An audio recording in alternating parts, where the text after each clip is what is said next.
When I was younger, I could pretty much eat what I wanted, and I did. That was a mistake. Because now I'm in my mid-40s, pay close attention those of you in your 30s, I find myself having to be far more mindful and intentional just to maintain my body weight. I can now look at a chocolate bar and potentially put on weight. But I have a very simple goal and a very simple system to achieve it. I want to be world champion in the 90 to 95 age category in running or triathlon, any distance, I don't care. And I'm going to ensure I stay as fit and as lean as is healthy for me to achieve this. But even as a runner, I know the solution is not running. I'm actually going to throw you a curveball with the first point, because I'm not going to rely on running for the rest of my life for maintaining weight, staying lean, losing fat. It's not going to happen because it doesn't work like that. Actually, the equivalent of a 30-minute run, I reckon you could undo all of that with maybe a Mars bar or two when you get back. And I don't think it's a fair trade. And there's a saying, you can't outrun a bad diet. Then let's throw this little bombshell into the mix.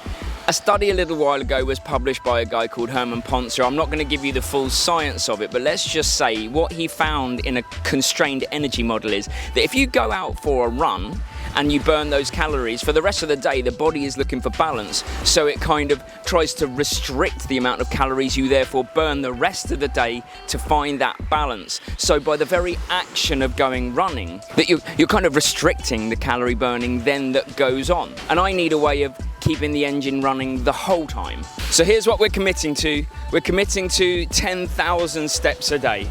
And I know that sounds maybe quite modest, and I can achieve that no problems while I'm running.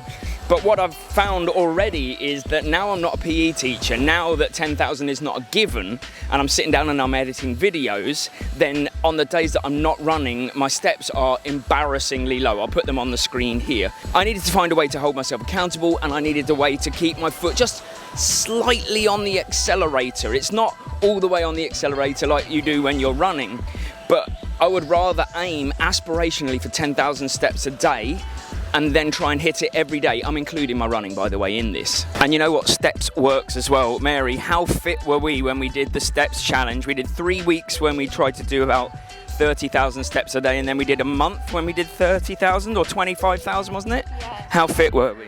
So fit, like, especially the first time when we were doing loads, running PBs. We absolutely smashed PBs off of the back of a steps challenge, so I know it works. I know it keeps the metabolism ticking along, which ultimately is what most of this is about.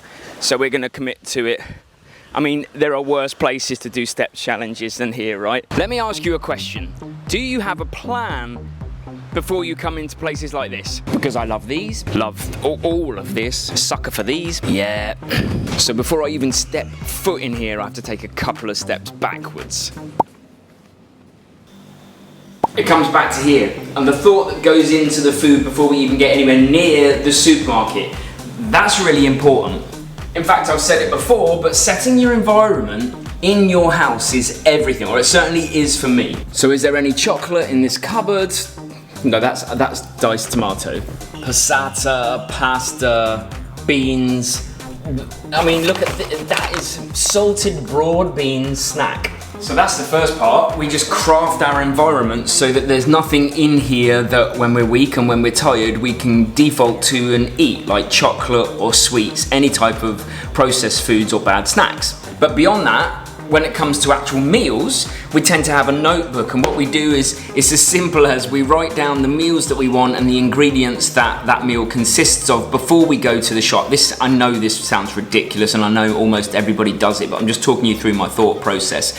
And then that way, when we get into the shop, we would call it intentional shopping. We know what we want, we can get in, we can get out, no trauma, no weakness, no buying the wrong things, and we've done the planning up front. We've done it on full bellies and with our health and our running as a priority. Okay, now back to the shop. Intentionality is the name of the game in here. Honestly, coming in here either with an empty stomach and feeling hungry or without a plan, it's just dangerous, let's be honest. And when we're weak, when we're tired from running, when we're tired from exercise, that is when we make the wrong choices. Let's talk alcohol. Because in this part of the video, my aim is absolutely not to stop you from drinking alcohol if it is something that you find pleasure in. That's not the case. What is the case is that I want to tell you my experience when I stopped drinking alcohol, and that was about 14 years ago. And so immediately, like, stopping drinking made it feel like my weight was easier to maintain. But here's some of the other things that definitely benefited my running and my weight that came out of that as well. My sleep got better. We all know that people drink alcohol and they think, oh, it sends me off to sleep, which it does in the immediate term. But in the middle of the night, often your sleep is impacted, you wake up, it's not the greatest sleep. That's another knock-on effect, so stay with me here. Once you sleep poorly and you wake up tired, and potentially you wake up hungover, you are less likely to get a quality session in, if you get a session in at all. So what I also found was that perhaps I was skipping runs, or I was struggling for the quality in the runs because my sleep was impacted because I was drinking alcohol. So there's like a knock back. But the number one thing for me, genuinely, was how it made me feel about myself. You see, alcohol, we know it is a depressant. Long term, it's a depressant. In the short term, while you're drinking it, sometimes you feel great. But what it actually did to my mental state was reduce my self-worth. And then when that comes to body image, and my body image has gone up and down over the years, like I'm sure everybody's has, when it comes to body image, I was more skewing on the side of negative against myself than positive. So I gave alcohol up, and I found over the first 1 to 2 years, essentially, I felt better about myself and my body, I slept better, the quality of my training was higher and more frequent.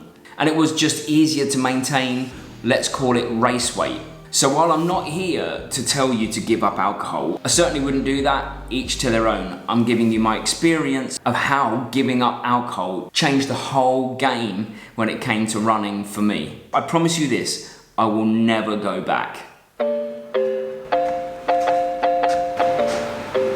Even as you get older, it's important that you don't become a one-trick pony when it comes to your running, and it's easy to fall into that trap. So I'm keen not to, and I'm keen to mix it up as much as possible with my running and my strength. I don't know how that's going to feel when I'm significantly older, but just go with me. It'll adapt over time, I think. As far as weight maintenance goes, what's becoming clear is that just easy running is okay for fat burning, but actually so are high intensity efforts, so are lactate threshold work, so's tempo, so is weight training, particularly lifting heavy. So it's not about keeping it easy to burn fat, it's about mixing it all up in a pot.